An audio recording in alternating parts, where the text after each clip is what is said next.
Ողջույն գործարարlik եւ լրատվական ռադիոյի հարգելի լսարանին, դուք մեզ միացել եք 106 եւ 5 հաճախականությամբ կամ դիտում եք մեզ մեր թվային հարթակներից որևէ մեկում։ Եթերում է հետախույզի օրագիրը հաղորդաշարը, երկրորդ խոսափողի մոտ ձեզ համար աշխատում է Դավիթ Կապրելյանը, առաջին խոսափողի մոտ է հաղորդման հեղինակ Վովա Վարդանովը։ Բարև ձեզ, պարոն Վարդանով։ Բարև։ Պարոն Վարդանով, դետքի էջում օրերս նյութի հանդիպեցի, որում խոսվում էր նոր զորամիավորման, այսպես ասած, երևի ստեղծման մասին, ադրբեջանական բանակում Իլհամ Ալիևը Նախիջևանում հանձնեց այդ իրենց մարտական դրոշները այդ զորամիավորումների, որոնք կոչվում էին կարծեմ կոմանդո, եւ այդ հարցը հետեւյալն է, այս բaragայում, որ արդյոք այդ զորամիավորումները ինչ որ նոր զորատեսակ են, այսինքն ինչ որ դրանց հետ կոնֆրոնտացիայի համար ինչ որ նոր զորատեսակն են անհրաժեշտ, թե ուղղակի ավելի բարձր մարտունակությամբ հետևակային ինչ որ հատուկ նշանակության զորամիավորումներ են, ինչ են ներկայացնում իրենցից այդ նոր զորամիավորումները։ Պետք է հասկանանք մի բան, մի հատ գիրք կար եւ հետո մուլտֆիլմ նկարեցին, հեղինակի անունը չեմ հիշում, բայց Վրունգել կապիտանի արկածները, թե ճամփորդությունը, տենց էր կոչվում, ու այդտեղ այդ կապիտանը ասում է, ոնց նավը կանվանես, տենց էլ կլինի։ Ու նավի անունը դրեցին Պոբեդա, հաղթանակ։ Ու միջև նավի վրա գործ էին անում, ծառերը արմատ էին գցել, թե փեդները արմատ գցել, ու նավը պոկելուց, ասենք, երկու պո տառ, այդ երկու տառը պոկվավ, դառավ բեդա։ То есть հաղթանակը, ով ռուսերեն լավ չի իմանում կամ ընդհանրապես չի տիրապետում այդ լեզվին, հաղթանակը դառավ դժբախտություն, պոբեդան դառավ բեդա։ Այ ոնց կանվանես, տենց կգնա։ Թուրքերը ինչ են անում։ Այդ սկզբունքը լավ են հասկացել, երևի այդ մուլտֆիլմը ուշադիր են նայել, առաջ սերիան։ Մերոնք չէ։ Ինչի մասին է խոսքը, մինչև անդրադառնանք թուրքերը ինչ են անում, ոնց են անում, խոսանք մենք հետև մեր մասին, որովհետև մեր մարմնին մեր շապիկը ավելի մոտ է, չէ՞։ Առաջին հերթին դա մեր դեմ է ուղղված, էլի ինչ էլ որ կատարվի։ Չէ, մեր գործողությունները ոչ թե դրա հետ կապված, այլ այդ ոլորտում։ Մենք բոլորին ով զինվորական ծառայություն ատեսը եւ մասնագիտությունը իր չի տիրապետում, որովհետեւ վաղուց է ծառայել, ասենք հատուկ մասնագետ ա եղել, պավոզորքերում, ասենք, չգիտեմ, կապավոր ա եղել եւ այլն։ Բոլորին գրում ենք մոտո հրաձիգ։ Իսկ մենք այդքան մարտական մոտո ունենք սառեցրած, որ ասենք այդ մոտո հրաձիգին նստեցնես հրասայլի մեջ։ Ունենք, ասենք, այդ երկաթապատ մեքենայի մեջ մտցնելու այդ մեքենաները ունենք, որ իրենք տեղաշարժվեն այդ դրանով ու մարտնչեն դրանով։ Նու գոնե մարտի գոտուն անմիջապես մոտենան դրանով։ Նու BMP BTR-ի մասին է խոսքը։ BTR-ը հանրապես պիտի հասկանանք, որ BTR-ը էլի ռուսերենին գնանք, ինքը տրանսպորտոր է։ Ինքը տրանսպորտ է, ինքը մարտական մեքենա չի, BMP-ն մարտական մեքենա է, թեթև զրահասայլ է։ Բայ մաշինապեխ։ Այո, ինքը տանկերի հետ զինվորը վազելու փոխարեն, ինքը այդ զրահասայլով է տեղաշարժվում, փաստորեն մինչև անմիջապես հակառակորդի խրամատները մտնելը ինքը քիչ թե շատ ապահովված է այնց բեկորներից, գյուլեկից, կարճ ասած, ինքը լավ բան է թվում է, թե նո համենայն դեպս միջև էս ռուսական պատերազմը 22 թվականին որ սկսեց, թվում էր թե ինքը լավ բան է։ Հիմա պարզվում է, որ այնքան էլ լավ բան չի, որովհետև շատ հեշտ վառվում է, շատ հեշտ է վառվում, շատ ճշգրիտ օպերատորի կողմից ուղղորդվող անօթաչու թռչող սարքով։ Ուրեմն բանը, այդ BMP-ով կարանալու ես, դու իրան բերես, չէ, BTR-ով, տրանսպորտորով բերես դեպի մարտադաշտ, ունես այդքան BTR, իսկ գրոհելու դեպքում ունես այդքան BMP կամ իր անալոգները, ասենք MP113 ամերիկյան, ունես այդ Bradley կոչվածը, ունես այդքան, որ այդ մարտակարգերով, ասենք, մարտի մեջ մտնես ու տանկերին զուգահեռ այդ փոքրիկ տանկերը գնան, էլի, ասենք, մեջը դեսանտը նստած եւ անմիջապես խրամատից առաջ նոր մարդը կոնտակտի մեջ մտնի հակառակորդի հետ արդեն մի 100 մետրի վրա, 50 մետրի վրա ու հələ մի հատ էլ այդ մարտակարգը կրակով պատժ կանի իր մեջից իջած դեսանտին։ Չունես, չէ, երևի։ Ուրեմն դու պոբեդա ես գրե, ցանկացել ես, բայց քո մոտ բեդա է ստացվում, որտեղ մարդը մոտո հրաձիքի մտածելակերպ ունի, վարժվածությունը հələ միան դնենք, էլի, ասենք, վարժանքները ոնց է կատարվում մոբի կամ ռեզերվիստների, մենք սրա մասին խոսացել ենք, էլի։ Դա հələ մի կողմ, բայց ինքը մտքի մեջ, ինքը մոտո հրաձիք է, իր թղթերի մեջ, որ ինքը բացում է, հենց կնոջը ցույց տալով, որ ինքն էլ կարգին տղամարդ է, կանիկը ասում է, այդ խիչ ես հետում վարժանքի բան, ասում է, ինչ ես խոսում, չեմ գնում, բայց հələ նա իմ մոտ ինչ ա գրած բան, մոտո հրաձիք։ Այդ անուն արդեն տրամադրվածություն է առաջացնում։ Տրամադրվածություն, բան էլի, ինձ իր ворցությունը կնոջը պետք է ապացուցի, չէ, ասենք, ու ինչ է ստացվում։ Փաստորեն էսի կեղծ է։ Ու մարդը կեղծ, զինվորական մասնագետ է, կեղծ։ Հələ դրա մասին չեմ խոսում, որ զինկոմիսարիատները շատ վատ են աշխատում եւ մի քանի հազար տանկիստ ունեն ռեզերվում, ասենք 100 տանկի համար։ Այդ ենթադրվում է, որ բանա հակառակորդը չի խոցելու տանկը, այլ sense սողալով գալու է կամ վազելով թռնի տանկի վրա, ձեռը մսնի, լուկը բացի լոմով, ձեռը մսնի դեղ գյուլի ու փախնի։ Որտեվ տանկ քշել չգիտի, ինքը մենակ էկիպաժը սպանել գիտի ու այդ հերոսաբար զոհված տղաներին տանում հողարկավորում են կամ վիրավորներին հոսպիտալ, իրանց փոխարեն գալիս են այդտենց մի 20 անգամ էկիպաժա փոխում նույն տանկի մեջ։ То есть տանկիստն էլ է ֆալշ, որտեվ վայնկոմատը սխալ է աշխատում։ Վայնկոմատը քեզ գրել է տանկիստ, այն դեպքում որ դու այդքան տանկ չունես։ Հետո ինչ որ դու ժամանակին տանկիստ ես եղել։ Ես այս ժամանակին, ասենք, չգիտեմ, չասեմ ինչեր եմ արել, էլի, գլուխ գովալ կլնի ու մարդիկ չեն հավատա։ Հիմա դու տանկիստ չես, որտեվ տանկ չկա։ Նույնը մոտո հրաձիք չես, որտեվ մոտո մարտական տեխնիկա, մարտական զրահամեքենա չկա։ Անկամ այդքան բեռնատար չկա, հիշում եք, բանը ռիշսկի բանը շպրոտները կամ կիլկիները զլի մեջ կամ կամազի մեջ 40-50 հոգի, այսինքն դիկ կանգնած տղաները, որ մարտի դաշտ էին եթում։ Ինչի են դիկ եթում, որտեվ այդ փոքր քառակուսի վրա, ասենք 2-ը 6-ի վրա, այդ հազիվել մտել տեղավորվել էին, էլի։ Դե նստելու հնարավորություն չկար։ То есть այդ տիպի գրուզավիկը մաքսիմում պետք է 10 հոգու տեղափոխի։ Համապատասխան կորուստները քիչ կլինեն, համապատասխան բեռը քիչ կլինի, գրուզավիկը այդ բեռնատարը ավելի մանևրային է լինելու։ Կարճ ասած, ըսկի գրուզավիկ էլ չունես, որ ինչ որ ձևով խափես ինքդ քեզ ու շրջապատին, որ դու մոտո հրաձիք ես, որովհետև մոտորով տեխնիկայով ես գալի մոտենում մարտի դաշտ։ Չէ, դու կոնսերվի բանկի մեջ ես մոտենում մարտի դաշտ։ То есть էդ էլ է սուտ։ Հետևակ էլ որ գրեն պարզվում է սուտ է, որովհետև հետևակ նշանակում է քայլող զորքեր, պիխոտա։ Դու քայլել չգիտես, վարժված չես։ Մարդիկ ասենք 3 հարկ լիֆտը չի աշխատում, 3 հարկ ալարում են բարձրանան, ուրիշ տեղ են եթում, որ այդ 3 հարկը չեթանտում, սպասում են միջև լիֆտը բան անի։ Այդ դրա մասին չի, որ միայն թամբալ են, այլ նաև դրա մասին է, որ իրանց օրգանիզմը սովոր չի, ու այդ 3-րդ հարկ ելնելուց 3 տեղ պերեկուր անելու, պերերի հնարավոր է քյաբաբով բանով, որպեսզի հանգարց կալորիաները չպակասեն եւ հղի տղամարդը հանգարց չնմանվի նորմալ տղամարդու։ Կարճ ասած, մենք fake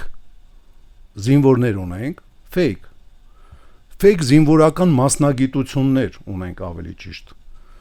որին չի համապատասխանում, ասենք, մարդը, Մյուս տարբերակում էլ տեխնիկան չկա, մարդը չի համապատասխանում, եթե ինքը ինչ-որտեղ հոգեպես պատրաստել էր այդ մեքենան վարել, բայց քանի որ չի պարապել, ինքը այդ հարցում էլ է 0, դուս եթե հանգարց BMW-ն բերեն դեմ տան, խոսքի մի 15 տարի առաջ է նստել BMW-ն կամ հելել վրան նկարվել 2 անգամ, մի հատ բանը Պրիսիագի օրը, մի հատ Դեմբելի օրը, ու ստացվում է, որ լրիվ ամեն առումով fake է։ Դա բերում անդրան, որ պոբեդան, պոտարերը կորում է ու դառնում ես բեդա, դառնում ես դժբախտություն։ Թուրքը գնում է ուրիշ ճանապարհով։ Ինքը լսում է լրատվական ռադիոն, որտեղ ես 12 թվից, իսկ հնարավոր է բանը պրես կոնֆերենցիաներից, որ 2004 կամ 6 թվից ես տվել եմ, այդ բազմաթիվ անգամ ասել եմ, որ մեզ լեռնային հրաձիգներ են պետք։ Թուրքը լսում է, արա ասում ես Վարդանովը կարող է ճիշտ արա։ Ու մի հատ փորձում է, ասենք 12 թվականին, երբ որ Սպեցնազը ներխուժում է իրանց 12 թե 13 թիվներ, եւ թեթև հետևակը պարապած առանց զրահատեխնիկայի հետևակը կրակային բանը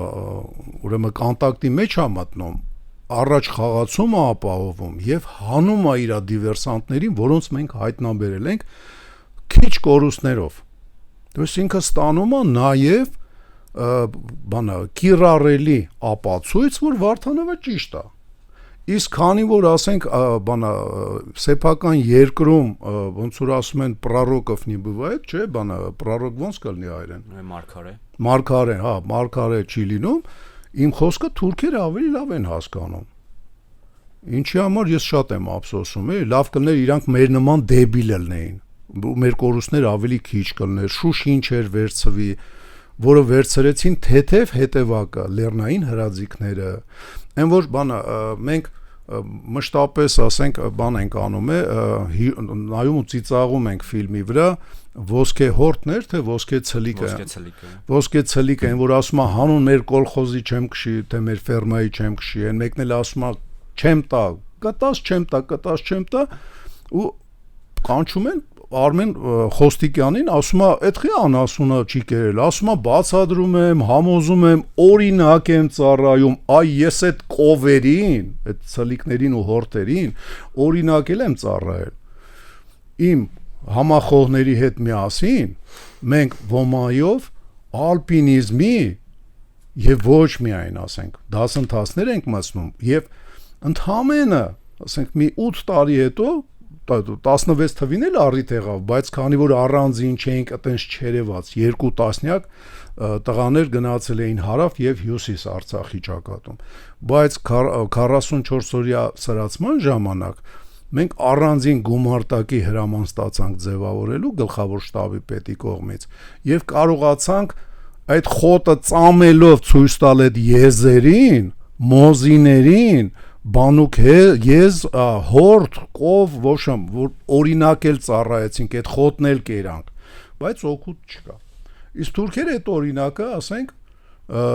ունեն իրանց սեփականը միգուցե մերն էլ են հաշվի առել որովհետև մենք կարողացանք իրանց մոտավորապես 5-ից 6 անգամ մեզ գերազանցող ուժը կանգնացնենք Կարմիր շուկա թաղավարտում մենակ դեբիլն է, էլի որ սեփական փորձն է մենակ հաշվի առնում։ Թուրքը ոնց ապացուցեց, մոտավորապես 2003 թվականից, ասենք այն Չեչոտ շունը շատ սիրուն բեղերով Ալիևի հետ եմ։ Ինքը ուրիշի փորձն էլ է հաշվի առնում, զարմանալի է, գիտեք, ինքը ավելի խելացի եղավ, քան մենք ով որ ասում է աշխարհով մենք խելացի ժողովուրդ ենք։ Ժամանակին աշխարհն էր մեր մասին նման կարծիք կազմում։ Հիմա մենք աշխարհին համոզում ենք, աշխարհը այնց դե ձև տված վրոդի բանա տոլերանտա բան անում, ասում է, հա, բայց չի հավատում մեր խելացիությանը, որովհետև մենք խելացի չենք, ինքն էլ դա տեսնում է։ Շատ ասենց երկար նախաբան է ստացվում, բայց դա անհրաժեշտ էր իմ կարծիքով։ Ինչա կոմանդոն լեռնային հրաձիգները դա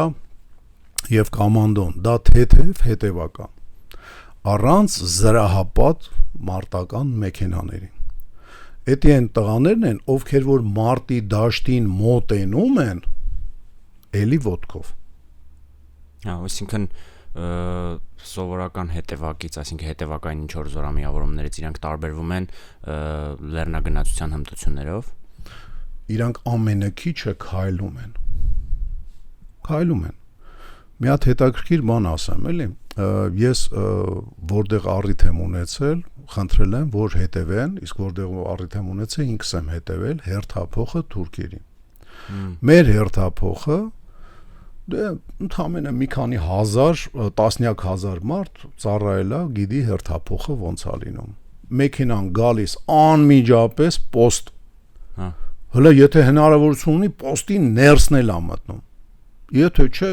գոնե սենց մաքսիմալ հեռավորությունը մի 50 մետրի վրա է մեքենան կանգնում։ Եթե հանգարցը չի կարող մտե գա, որտեվ անձրև է եկե բան, հերթափոխը դառնում է պրոբլեմ։ Որտեվ պարզվում է մի 100 մետր, այս մարդիկ պետք է իրանց վեշերը տանեն։ Թուրքերը ուրիշ ձև են անում, գրեթե ամեն ուրեք։ Որտեղ որ այտենց չեն անում, անպայման ինչ-որ պատճառ են ունենում, ոչ թե ասենք ուղակի այտենց սիստեմա, թամբալ հրամանատարությունա կամ ոչ, բոլոր պոստերի փոխելը իրանց մոտ մեքենան կանգնում է մի քանի 100, եթե հնարավոր է 1000 մետրի վրա։ Եվ հերթափոխը տեղի է ունենում առանց անմիջապես տեխնիկայի դիրքեր մտնելու։ Այն դեպքում, որ մատակարարման մեքենաները ցույց են տալի, որ տեխնիկան անմիջապես մտնում է պոստ։ Դա համ ջերմուկի տղաներն են բազմաթիվ անգամ տեսել, համ Սիսյանի տղաներն են բազմաթիվ անգամ տեսել, համ իշխանասարումը այդի տեղի ունենում, օկուպացված, ասենք, Հայաստանի Հանրապետության սովետի կողմից 29000 քառակուսի մետր գծած այդ սահմանների, ասենք, ներս մտած թուրքերի այդ պոստերում, դա Տաուշի մարզում է այդպես։ Արցախում էլ մինչև 2022-ը։ Այո, այդտենց էր նաև Արցախի դիմաց կանգնած թուրքական դիրքերում, իրանց ասկերները, իրանց դիրքապահները։ Ամենակիչը մի քանի 100 մետր իրանց վեշը կրում բերում էին միջև, ասենք, դիրք անմիջապես կամ դեպի բլինդաժ։ Մեր մոտ տենց չի, մեքենան գալիս է անմիջապես, դրա համար մենք քայլելը թուրքից վատ ենք քայլում։ Եթե ուշադրություն դարձնել եք, կազմակերպված նահանջ 44-օրյա մարտերի ժամանակ եղել այն վաղ, երբ որ տեխնիկա է ապահովվել։ Թուրքը անգամ գրոհելը գրոհում էր անմիջապես մարտի դաշտում ոտքով։ Այն կադրերը, որ տուրսով խոցում է, ասենք, թուրքին կամ արտիլերիան ծածկում է թուրքին, այն պասիվ դիտարկման սարքեր կային, որ պոստերի վրա, աշտարակների վրա կայնացրած էին, որոշ բաներ հիմա համացանցում է, ուշադրություն դարձրեք, էլի, ումն է խոցում։ Մեր արտիլերիան, մեր գնդացրորդը, մեր RPG-իստը, ֆագոտչիկը կամ տանկ, իսկ տանկը դա դեսանտի մեքենա չի, դա հրաձիգների մեքենա չի, որի մեջ իրանք նստած են, դա ընդամենը էկիպաժին է տեղափոխում։ Կամ ոտքով քայլող, ասենք, շարասյուն։ Դա նշանակում է իրանք քայլել գիտեն, իրանք չեն ալարում քայլեն։ Ես հիմա թվում է թե դժվարացնում եմ դիրքապահների կյանքը, իրականում փորձում եմ փրկեմ իրանց կյանքը։ Ես սարսափով 20 թվականից հետո ես եկա ու նստա, ոնց որ ասած, նոյեմբերի 25-ին, երբ որ վերջի վաշտերը դուրս եկան, 157 գումարտակի 25-ին վայթե նոյեմբերի 90 թվականի, երբ որ վերջի դուրս եկան, թե 20, դե լավ կարևոր չի, չեմ կարող հիշեմ էլի, դրանից հետո եկե նստել եմ համացանցի մեջ ու կոշիկներս հանել եմ, սուզվել եմ մեջը, ինչ ասես տեսել եմ, անբարոյականություն, գազանություն թուրքերի կողմից, ասենք, բայց նաև մարտական բաններ ինձ ավելի շատ հետաքրքրում, իրավական խախտումները, լկտիությունները, մարդակերությունը, դա էմոցիոնալ բաներ առաջացնող ռոլիկներ են, հաճախ չեմ էլ նայել միջև վերջ, այ ազնիվ խոսք, չեմ նայել ուղղակի, որտեվ դա ճնշման ձև է իմ վրա, ես թույլ չէի տալի, որ ինձ իրանք ճնշեն, ես նայում էի մարտական կիրառությունը, մարտական կիրառության մեջ ուրեմն կար նաև մեր մարտական կիրառության կադրեր, ոնց որ մի քիչ առաջ ասեցի, այդ որ ում էին խոցում մերոնք, կար մի հատ կադր, ուրեմն ես տենց չհասկացա ով այդի գցել, որովհետև կարային թուրքերը գցեին, կարային մերոնք, ստատիկ կադր էր, 500 մետր, մոտավորապես բլրակների արանքը ուղիղ հող, կարող է 500 մետրից մի քիչ ավել, և հետ նահանջող հայկական զորք, մոտավորապես գումարտակ, ինչի համար եմ ենթադրում գումարտակ, որտեղ մի վաշտի չափ էր անձնակազմը,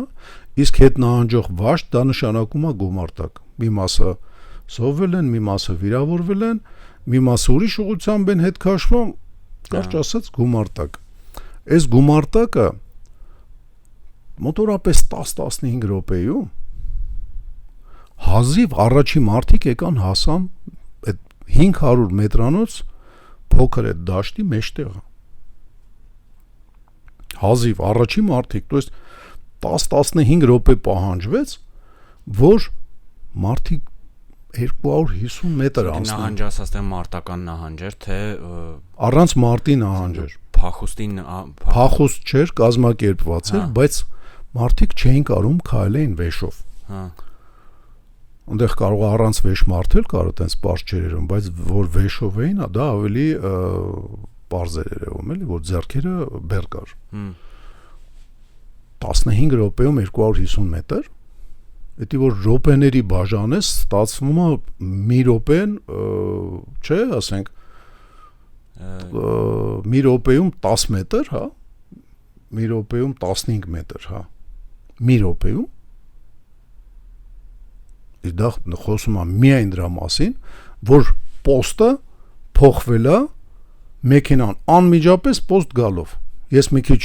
բան եմ անում, էլի, պրիմիտիվացնում եմ, իրականում դա խոսում է դրա մասին, որ միայն շարային, միայն բորդուր ներկել, միայն ասենք ոչ մի բան չանել զորամասում կարևորը կազարմում բանա սուսուփուս նստեն ոչ մի բան չանեն որ հանգարց այնտեղ պետերը բան չանեն հանգարց զորամասի տարածքում տուրնիկը չփչացնեն չծռեն շտանգեն եւ այլն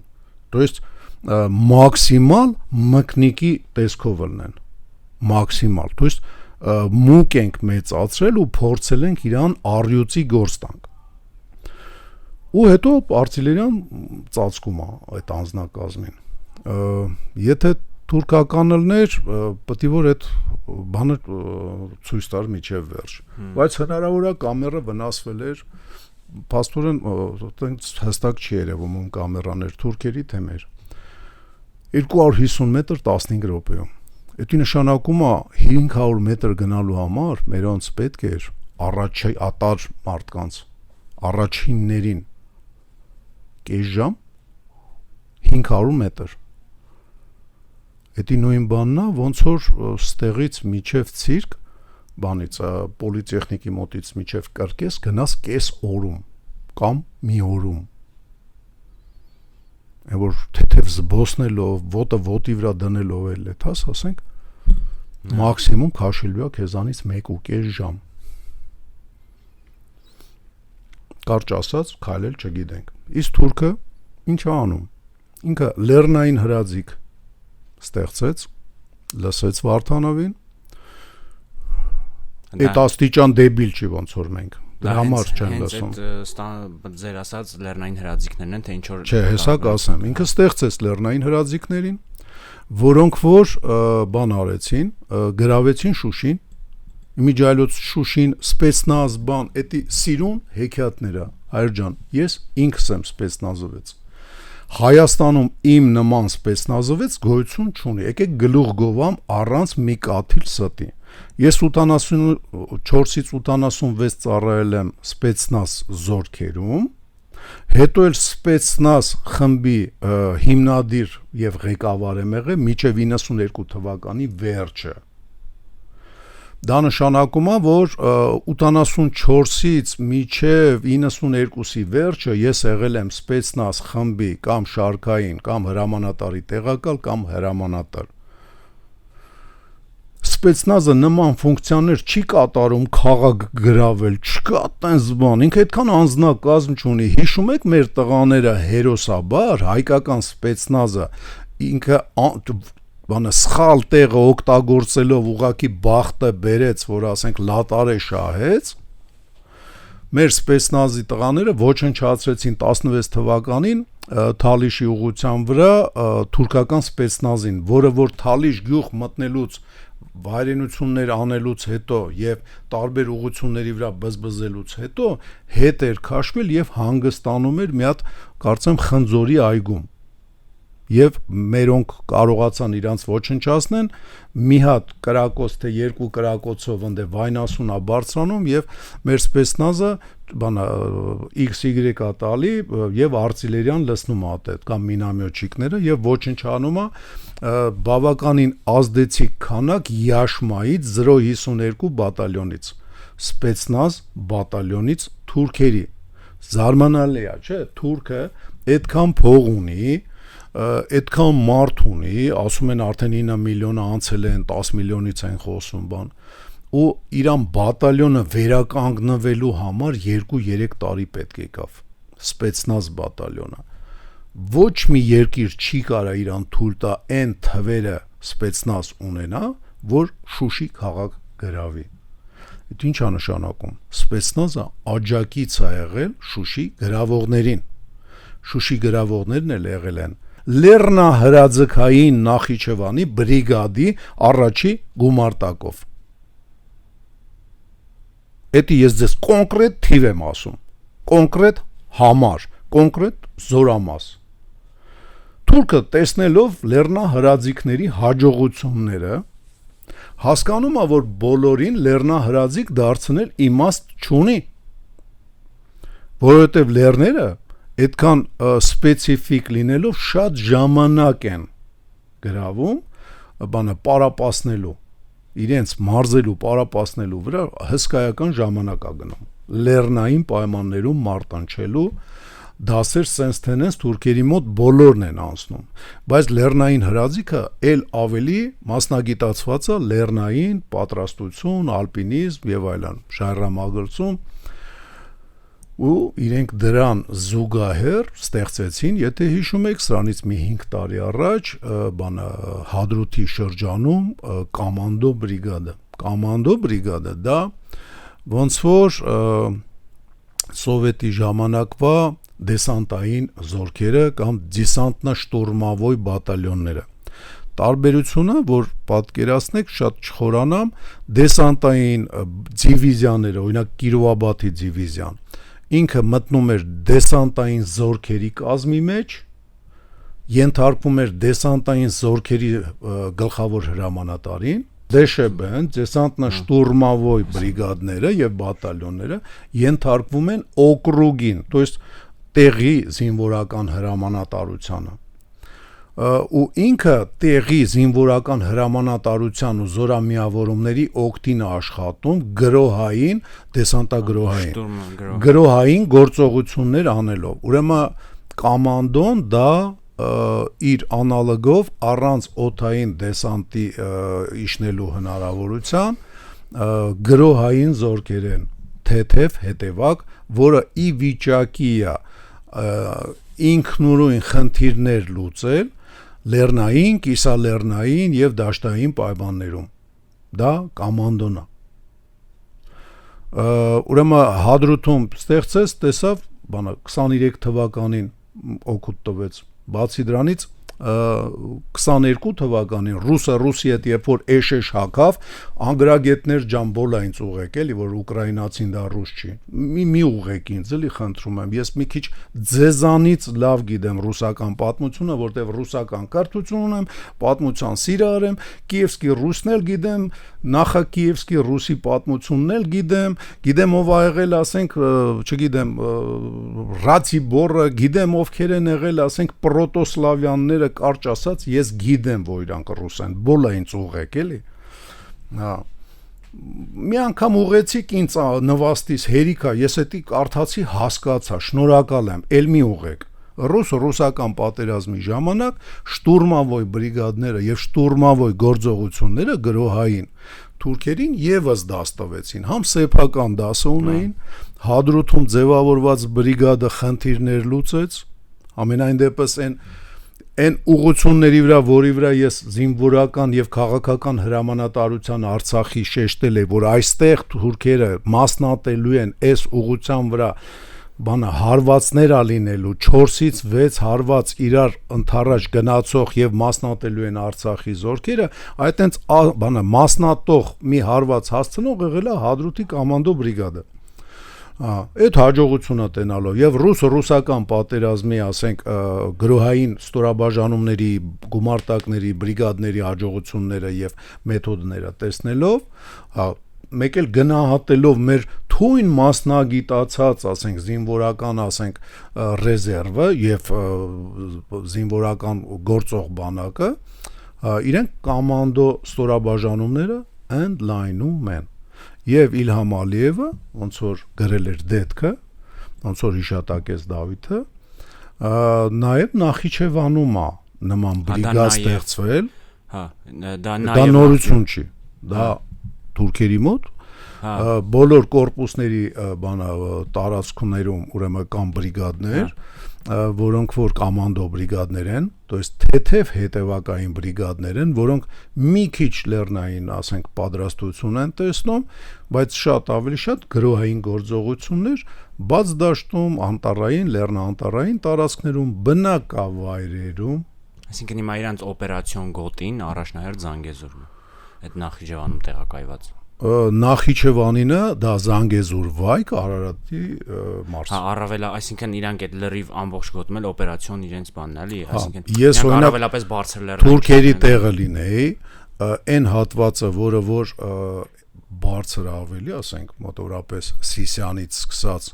մինչև Քաջարան, այդ հատվածը լեռնային բրիգադին կօգտագործեի։ Մյուս հատվածները, ասենք, Արարատի մարզի դիմաց վայքի են հատվածները, որ արդեն Արարատի մարզի հետ, ասենք, մի քիչ բլրային է, ոչ թե ոնց շատ ժայռոտ եւ մեղրու հատվածում, ընդ կօգտագործեմ կոմանդո Իսկ մարտական հերթապահություններ են այդ ստորաբաժանումները տանում են այդ ուղղությամբ։ Դերևս սրանց մասին Նախճիվանի մասին հայտնի չի, Ալիևը իրանց դրոշը նոր ատով է։ Նույնիսկ ասենք դետքը հայտարարել էր, որ չգիտեն մի զորամասա թե մի քանի, ասեմ, որ կա այտենց հասկացողություն военная целесообразность, то есть խելամիտ ռազմական խելամտություն, հաշվի առնելով ճշգրիտ զենքի հնարավորությունները, ես համոզված եմ, որ իրանք բաժանված են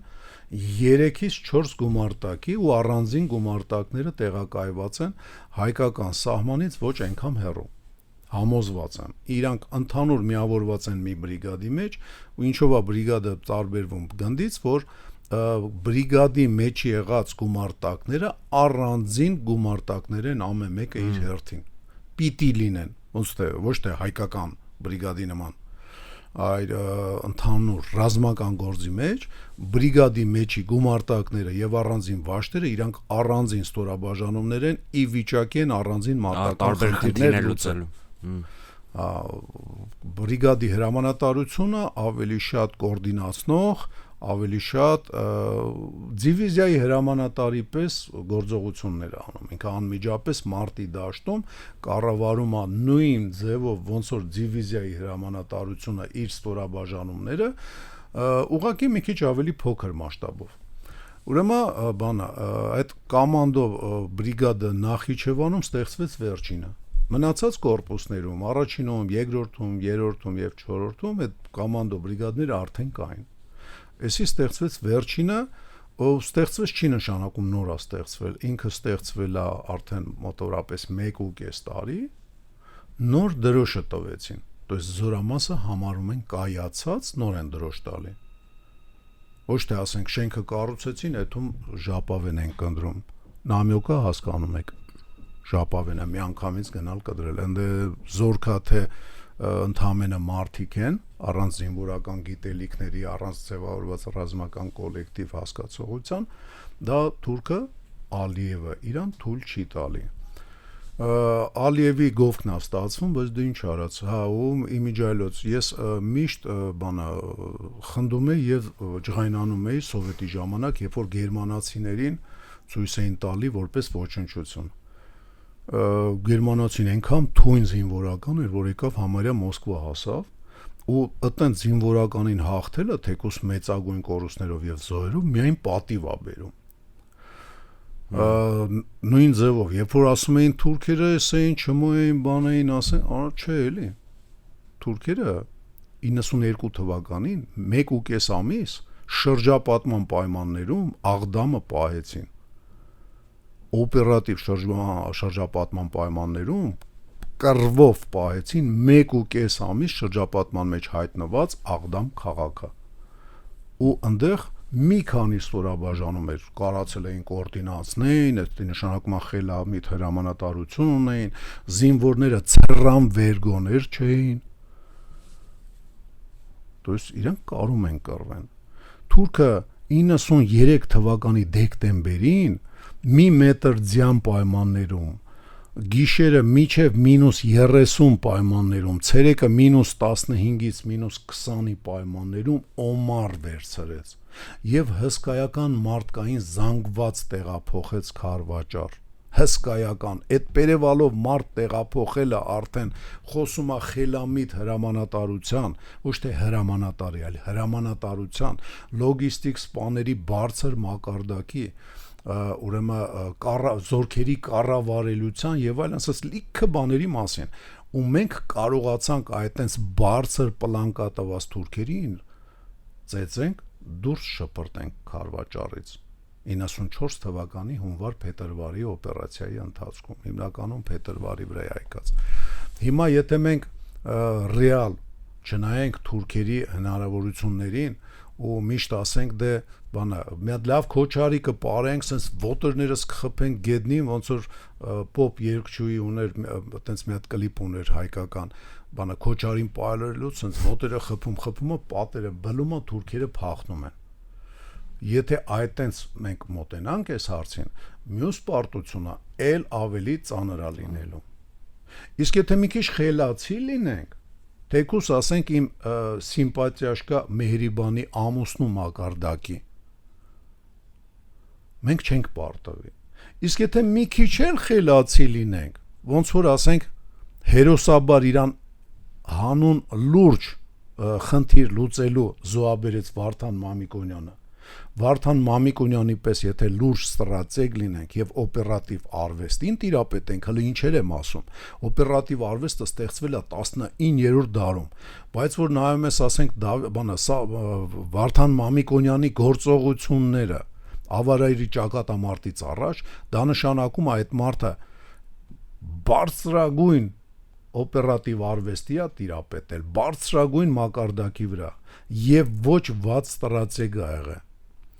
Եթե այդ մակարդակի վրա լինենք, գոնե ավարայրի ճակատամարտ եկած հայ իշխանների եւ զինվորականների մակարդակին լինենք, հələ 1600 տարի հետ եմ տանում մեզ, ժողովուրդ։ Մենք կհաղթենք հակառակորդին, հետ կբերենք հնարավորինս կորցրած, թե 20 թվականին, թե 23 թվականին, թե 1920 թվականին, թե 2020 թվականին կորցրածը, եթե գոնե այդ մակարդակի, իսկ այդ մակարդակի զինվորական գործը իմանալու համար նշանակում է պիտի մի քիչ ավելի լավ պատրաստվենք, ավելի գրագի այդ երեխաներին մեր ընտանիքի ների ասենք ստիպենք, որ ռազմական ակադեմիաներ գնան, բացադրենք, որ դա պիտանի է, խափենք, ասենք բարձր աշխատավարձ է ստանալու, տղա ջան, դու գիտես, որ ընդ ավարտելուց հետո բնակարան է ստանալու Երևանի շրջակայքում, բան, դա արդեն մի հատ գիտես ինչ փող է, բան ընդ սենց կուտ տալով բանով դա ջայլ է, չէ՞, ընդ հայրենասիրական ոգին հերիքում է ջայլի մոտ միջև 2-3 հատ պարպարի, հետո հոգնում է, ուզում է լիմոնադ խմի, մոռանում հայրենասիրության մասին։ Դες որ հայրենասիրությունը դա մշտական հոգեվիճակա եւ մշտական աշխատանք պահանջող բանա, ջահելին մի քիչ դժվար է հասկանալ, բայց իր ընտանիքին, իր ծնողներին հնարավոր է, ասենք, դա հասկանալ եւ բացադրել, թեթև բժիշկի նման խաբել երիտասարդին, ոնց որ բժիշկը խաբում է հիվանդին ի օգուտ իրան, եւ բերել ընդրան, որ մի քիչ ավելի լավ կադրեր բանակ գնան, սպայական կազմ,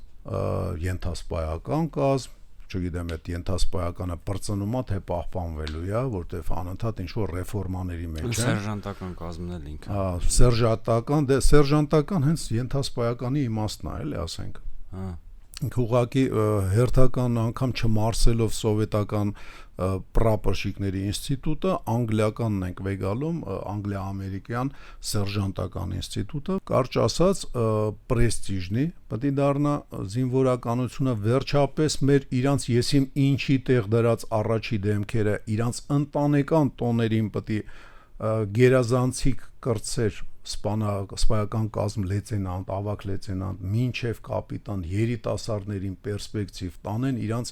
աղջիկերքի, տղերքի ծնունդի սեղաններին նստեցնեն, կամ շվեդսկի ստոլով, ասենք, բանկետներին հրավիրեն, ասենք, պարադնի մունձիրով, ասենք, պարզա չէ, որ են փնթի չէ, բայց լավ հագնված, բայց իրանց ներսում փնթի, բանը, զինվորական ծառայությունից հեռու, բանը, էլիտայի, կեղծ էլիտայի, ասենք, երեխաների ֆոնի վրա ինչ լավ են նայվելու այդ օֆիցերները, կարճ ասած պրեստիժն է, պետք է աշխատես դրա վրա, որ օֆիցերները ավելի լավը լինեն, պետք է աշխատես, որ քո թե ապագա զինվորը, թե զինվորականությունից վերադարձած ռեզերվիստը մշտապես իր ֆորմայի վրա աշխատի ու մարտունակ լինի, արդյունքում միշտ բանը կոնֆլիկտը սկսելու դեպքում ի վիճակի լինի հաղթանակած վերադառնալ։ Ես սկզբից ուզում էի, որ դե հիմնականում չէ, այտենց դեպք եղել է, մենք նախորոք մի քանի օր շուտ պայմանավորենք ինչ ենք խոսում։ Չէ, հիմնականում եթե ստուդիայում ասում ենք մյուս անգամ, հա, օրակարգային բան լինում է, անդրադառնում ենք, եթե չէ, ընդգրկուն զրուցում ենք։ Ստուդիան մտնելուց անմիջապես առաջ, բանա, միշտ հարցնում եմ ինչ թեմայով, եւ այս թեման, բանա, Դավոն ասեց, որ համել ինչ-որ խոստացել ենք, ես չեմ հիշում, խոստացել ենք այդ թեմայով խոսայինք, թե Չէ, ես հենց այսօր կարդացի։ Բանա, կոմանդոների մասին խոսանք, ինքը շատ ընդգրկուն թեմա է, հենց մենակ կոմանդոյի մասին խոսալը։ Բայց ինձ թվում է այս համեմատականը, ես այդ կողմ տարա, ինքը ավելի ճիշտ կլինի, որովհետև մենք ամենտեղ պետք է օգուտ քաղենք։ Իսկ ուղղակի կոմանդոյի բանը կառուցվածքը իր նպատակները, բանը, ասենց խորացված ձեզ մատուցելը, դա քիչ բան կտար ձեզ, էլի, իմ հարգելի, հաստատ, սիրելի հայ ժողովուրդ։ Ու կարծում եմ օգտակար եղավ այս զրույցը ձեր համար, որովհետև փորձել եմ ու ինձ թվում է ստացվեց զուգահեռներ անցկացնել, որը որ ձեզ կստիպի դուք մտածեք, իսկ ինչի՞ չէ, նաև ձեր ընտրյալ իշխանություններին էտա դուրը ծեծեք, ասեք, արա, այս Վարդանը որ sense բաներ է խոսում, կարող է հենց այնպես չի ասում, կարող է հենց հələ մի հատ Ալիևի օրինակով լսի Վարդանովն ինչ է ասում, չէ՞ որ էսի Վարդանովը չի խոսում, էսի ռազմագիտությունն է խոսում, իմ գիտելիքները ռազմագիտության 0.01%-ա, բայց այդ 0.01%-ը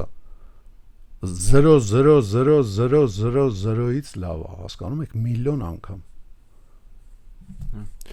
Հա, միշտ համենայն դեպս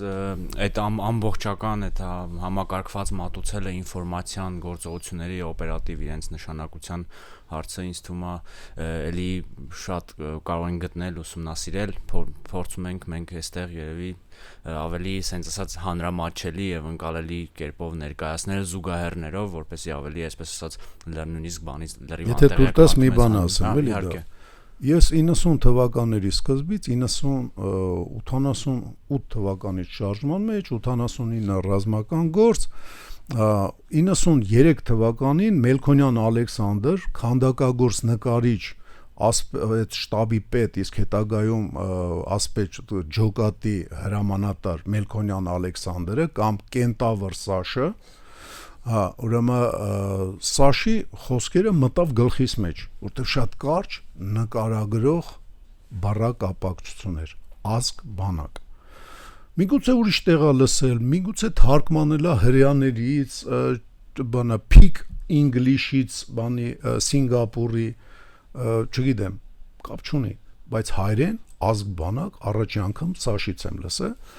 եւ այդ ազգ բանակով ապրում եմ առ այսօր, որովհետեւ գիտակցում եմ, որ մեզ շրջապատող թուրքական էթնոսը մի քանի տասնյակ անգամ անմիջապես մեզ շրջապատողը